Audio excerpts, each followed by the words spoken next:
sejahtera. Semoga Tuhan memberkati kita semua. Amin. Kalau Mbak Okti ngendiko soal resolusi, saya baru berpikir solusi itu adalah jalan keluar. Resolusi jalan keluar itu dikembalikan. Mungkin demikian kalau saya tidak Mbak Okti. Tahun 2023 yang saya tangkap adalah tahun yang penuh kesiapan, karena menjelang tahun 2024 pemilu, di mana ada kemungkinan besar antara kita di BKSS ini akan terpecah-pecah. Itu yang tidak saya harapkan. Saya membutuhkan BKSS keluarga besar saya ini yang selama ini kompak tetap bersatu pada tahun 2023 sampai pada tahun 2024. Lepas apakah saya PDI, kemudian yang sana Golkar, yang sana P3, kita sebaiknya tidak mau tahu. Itu adalah pilihan masing-masing. Saya mengusulkan kepada diri kita sendiri bahwa kita harus kompak, kita harus tetap rukun, ayam tentrem. Ini yang saya usulkan kepada Mbak Okti untuk kita menjaga komunikasi kita di WAG BKSS tetap adem, tetap kepenak sebagaimana kita keluarga. Kemudian sesungguhnya yang akan saya omongkan ini lebih ke indoor sesungguhnya, bukan ke outdoor seperti ini.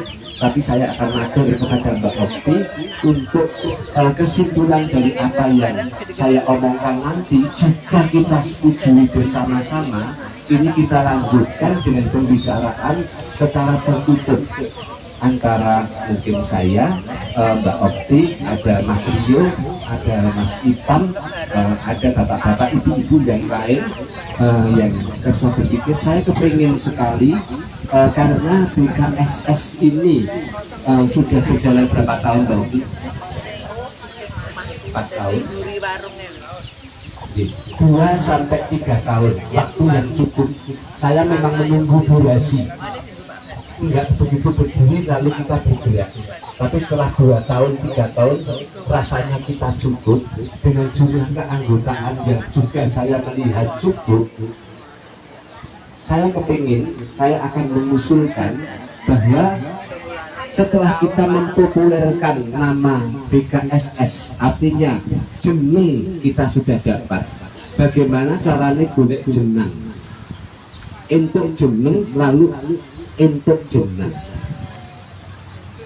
Saya juga melihat bahwa di antara bapak-bapak dan ibu-ibu yang hadir di BKSS ini kebanyakan seperti saya, sudah lansia, sudah pensiunan, sehingga tapi masih kepingin beraktivitas. Budija masih menari, masih line dance, teman-teman masih menyanyi, mungkin ada yang suka keroncong. Nah, kenapa tidak kita manfaatkan itu, golek jeneng sambil entuk jenang? Ini yang akan saya usulkan kepada Mbak Okti. Di samping kita obah, nek obah malah ngetokke duit. Kita nyanyi bayar per lagu 5.000 neng kafe kono, nyanyi di sana lagi bayar 6.000, keroncongan loh, kok mau nyanyi kok kon bayar piye toh? Tapi kita dengan ikhlas membayar. Nah, bagaimana kalau suatu ketika kita menyanyi kita entuk duit 150.000, ini kan seneng banget. Nah, untuk itu bagaimana kalau BKSS ini menjadi sesuatu yang bisa kita obah mama, kita entuk jeneng nih, yo entuk jenang. Tentu harus ada pengelolaan, tentu harus ada modal. Lah, kita sudah bosen untuk urunan, sudah bosen. Yo gawe apa yo urunan sik 1 juta. Nah, itu wis bosen awake dhewe. Nah, karena kita sudah berpengalaman. Nah, yang ingin saya usulkan adalah BKSS ini menata diri. Ini yang mungkin menjadi satu resolusi atau solusi bagi BKSS kita, daripada kita wis 2 tahun, 3 tahun, nanti petang tahun, 5 tahun cuma ngene-ngene wae, meskipun ngene-ngene wae itu sudah enak. Saya sudah senang melihat teman-teman BKS. Saya sudah senang kalau saya nyanyi di sini, terus masuk ke YouTube, senang saya sudah. Tapi kalau misalkan BKSS ini bisa lebih bermanfaat, bukan hanya untuk saya sendiri, saya akan lebih bangga. Ketika saya masih kecil, saya ditanya oleh guru saya, Mas Ari kepengen jadi opo? Cita-citanya jadi opo? Teman-teman saya menyebut kepengen jadi pilot, kepengen jadi insinyur, kepengen jadi presiden, kepengen jadi dokter. Saya kepengen menjadi orang yang bermanfaat. Nah, dalam kehidupan yang pertama kali kita harus bermanfaat bagi diri sendiri. Aku kudu sehat, aku kudu nyaman, aku kudu bahagia. Lah, nek wis sehat, nek wis nyaman, nek wis bahagia, terus biar ngopo? Saya tidak ingin ketika saya berburu sehat, berburu nyaman, berburu bahagia, tapi mencelakakan orang lain, atau merugikan orang lain. Demikian juga BKSS. BKSS harus sehat, BKSS harus nyaman, BKSS harus bahagia. Tapi setelah sehat, nyaman, bahagia, kemudian piye? Saya nanting kepada Mbak Okti.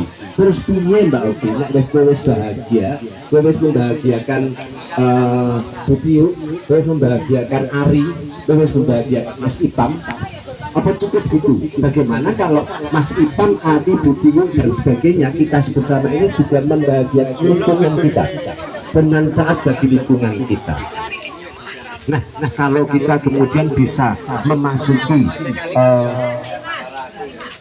panti-panti asuhan, kemudian kita juga bisa ngeramek ke restoran anu misalkan, dengan kita bikin keroncong lalu kita dapat honor dari sana. Saya yakin bahwa itu akan membahagiakan lingkungan kita, membahagiakan keluarga kita juga, karena kita tidak akan juga dompet sekop keuangan rumah tangga. Untuk itu saya sudah membuktikan ibu-ibu bapak sekalian, untuk mengelola BKSS ini atau mengelola komunitas menjadi organisasi yang tidak sekadar kelangganan tetapi juga produktif. Akan saya bicarakan dengan Mbak Okti bagaimana kita memanfaatkan dana keistimewaan. Sepertinya waktu 2 tahun, usia 2 tahun ini sudah saatnya Mbak Okti dan konco-konco ini nyedai Pemda Bantul untuk kita mencari nomor, kita mendaftarkan diri, BKSS mendaftarkan diri, lalu mendapatkan PIN, mendapatkan nomor induk sebagai organisasi kesenian yang kemudian akan disuplai dana dari pemerintah. Di Sleman saya sudah membuktikan itu, saya bersama teman-teman Jonggrang untuk PIN Seko Sleman dari kandang budaya Sleman, sehingga kemarin Jonggrang yang duit 5 yuto, lalu kami mengadakan pentas celimen. Saya masih kepengen saya butuh alat-alat keroncong, di mana nanti keroncong akan kami ciptakan dengan keroncong yang berbeda. Nah, untuk itu memang dibutuhkan manajemen, dibutuhkan pengelolaan. Saya yakin di sini ada Nurul, di sini ada Mas Ipam, di sini ada Mas Rio yang siap untuk turun tangan dalam hal ini. Kenapa tidak? BKSS untuk duit mungkin rutin pendak triwulan, lalu kita kelola uang itu, kita bikin marketing. Jonggrang sudah ditawakin nih hotel-hotel yang tumbuh di Boko laku. Kami kemarin keroncongnya Pak Ayu 3,5 juta di Porowong Pitu, lumayan untuk 500. Saya kebagian karena saya penyanyinya, meskipun suara saya elek. Nah, di sini ada pendekar-pendekar nyanyi di sini. Kenapa tidak kita manfaatkan untuk kita membuat grup keroncong dibiayai oleh pemerintah, latihan wis dikai 75 latihan teko, dikai bensin, dikai konsumsi. Kita bisa menjual diri dalam artian yang positif, ya, keroncong kita, atau kita bikin kuda lumping kayak atau apa, dibiayai oleh pemerintah. Kalau benar-benar kita bisa membuktikan diri bahwa kita layak dibiayai. ini yang akan saya bisikkan kepada Mbak Okti dan konco-konco. Maka saya suwun jika nanti Mbak Okti setuju dengan solusi yang saya ajukan ini, kami akan bikin rapat, kita akan bikin rapat. Maka siapapun yang diundang saya aturi rawu untuk kita bicara bagaimana kita menata diri, kita membekali diri untuk nyedai pemerintah. Dan Nais itu sifatnya adalah netral, tidak ada politik praktis di situ. Ganggu Prono berarti kita kudu dukung Jokowi, enggak. Pak Jokowi sudah selesai tahun 24. Kita harus dukung Ganjar atau kita harus dukung Anies Baswedan. Kita jangan bicara soal itu. Kita tetap membuktikan diri bahwa kita adalah keluarga, dimana ketika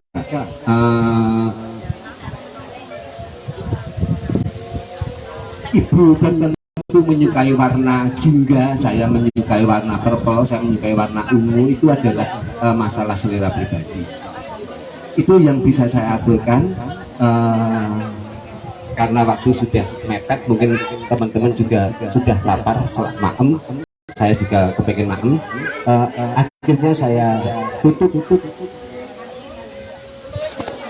obrolan ini dengan salam. Wassalamualaikum warahmatullahi wabarakatuh.